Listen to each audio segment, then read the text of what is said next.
Hi friends, మీరు చూస్తున్న ఈ ఫిష్ బౌల్ మా ఇంట్లో 2 years బ్యాక్ తీసుకొచ్చాం. అయితే ఒక సంవత్సరం క్రితం తెచ్చిన చేప పిల్లల్ని చనిపోవడంతో దీన్ని పక్కన పడేసి మళ్ళీ ఒక 60 days బ్యాక్ ఒక 2 పిల్లలు తెచ్చాం. ఒక 10 days తర్వాత దానిలో ఒక ఫిష్ చనిపోయింది, ఇది ఒక్కటే మిగిలింది. అలా ఒక 20 days తర్వాత వన్ ఫైన్ డే మాకు సడన్ సర్ప్రైజ్ కలిగింది. ఏంటంటే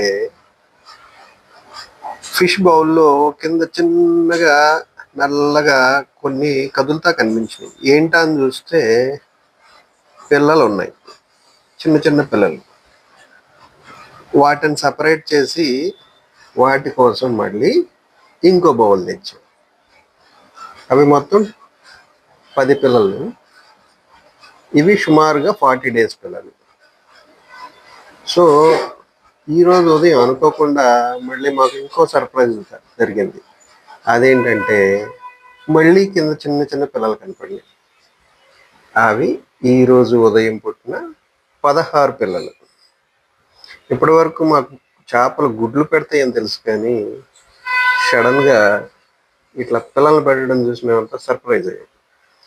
మీకు కూడా ఇలాంటి అనుభవం ఉంటే కామెంట్ చేయండి. Thank you.